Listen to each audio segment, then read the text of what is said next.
नमस्कार, मैं हूं सिमरन कौर। डीपीएल न्यूज से आपके साथ बढ़ते हैं ताजा खबरों की ओर।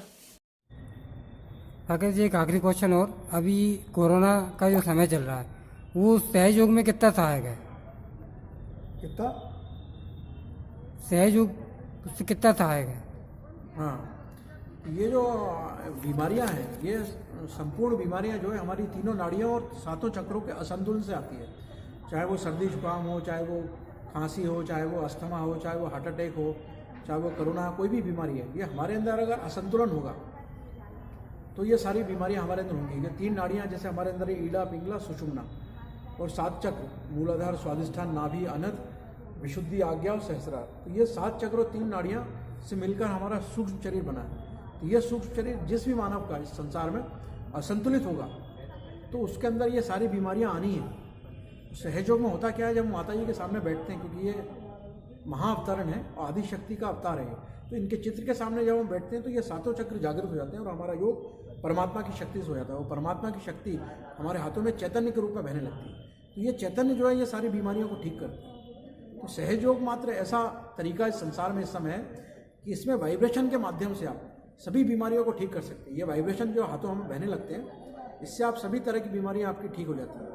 तो इसके लिए आपको करना कुछ नहीं है, महाअवतार का जैसे फोटो दिया हुआ है आपके टीवी स्क्रीन पे, इनके फोटो के सामने आप ऐसे करके बैठ जाइए, प्रार्थना करिए, श्री माता जी मेरे शरीर में जो भी बीमारी है कृपा करके उससे मुझे मुक्त कर दीजिए, जो भी मेरे अंदर रोग है उसे दूर कर दीजिए। ऐसा 10 मिनट अगर रोज आप प्रार्थना करेंगे तो ये डेली न्यूज़ जो चैनल है इस पर आप जो दिखा रहे हैं, तो इस पर हम इसका दावा करते हैं कि जो भी लोग इसको देखेंगे, अगर 3 दिन तो वो सुबह शाम 10 मिनट ऐसा प्रार्थना कर लें तो किसी भी प्रकार की बीमारी है इस फोटो के सामने बैठने से वो ठीक हो जाएगी। तो ऐसा अगर आप रेगुलर करेंगे तो ये बीमारी आपके स्वतः ही दूर हो जाएगी। जय शिव। धन्यवाद राकेश जी। अब इसको काट दो। अब ये जो वीडियो, राकेश जी, सहयोग में निर्विचारता कैसे प्राप्त होती है? सहयोग जब हम शुरू में सहयोग करने लगते हैं और माता जी का फोटो जब हम घर लाते हैं और सुबह शाम जब ध्यान करते हैं, और जो सहयोग की जो विधि है, जो जल क्रिया जो सहयोग में बताई गई है, वो जल क्रिया अगर हम रेगुलर करें और रोज़ाना अगर ध्यान करते हैं तो धीरे धीरे ये निर्विचारिता की अवस्था हमारे अंदर आने लगती है। और उसके बाद भी अगर हमें निर्विचार हम नहीं हो पाते तो हमें क्या करना है कि हमारे जो आज्ञा चक्र है इसको शांत करने के लिए बार बार यहाँ प्रार्थना करना है, श्री माता जी मैंने सबको क्षमा कर दिया, श्री माता जी कृपा करके मुझे निर्विचार कर दीजिए, श्री माता जी मेरे चित्त को शांत कर दीजिए, श्री माता जी मेरे चित्त को प्रपंच से मोह माया से निकाल के आत्मा में स्थापित कर दीजिए।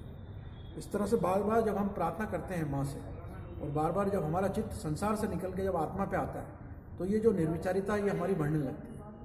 तो बार बार ये प्रैक्टिस आपको सुबह और शाम के ध्यान में करनी है। अगर इसके बाद भी आपका ध्यान संसार में जाता है या शरीर के ऊपर जाता है तो आपको जो सहयोग की जो विधि बताई है, जल क्रिया है, जैसे सुबह शाम करें, रेगुलर जो आपका ध्यान है, इसके साथ ही जो पंच तत्व हैं, जो प्रकृति है, उसमें जाकर के मेडिटेशन करने से ये जो ध्यान की अवस्था है, ये निर्विचार अवस्था है, ये धीरे धीरे आपकी प्राप्त हो जाती है।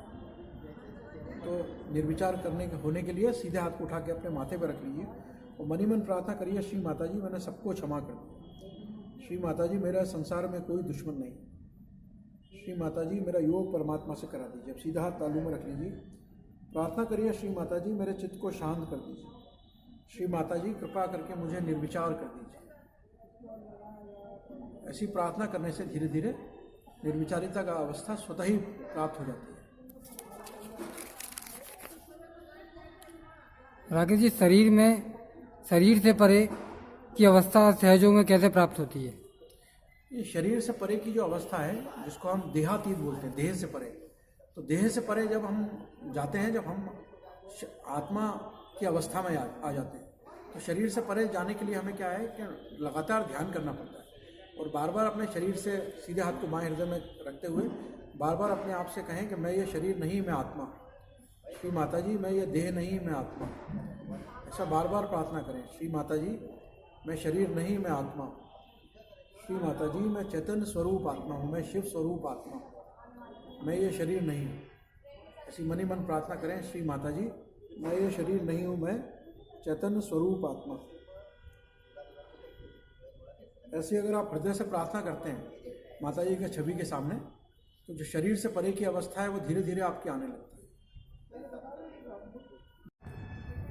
राकेश जी, सहज योग में ये कोरोना बीमारी कैसे ठीक होती है?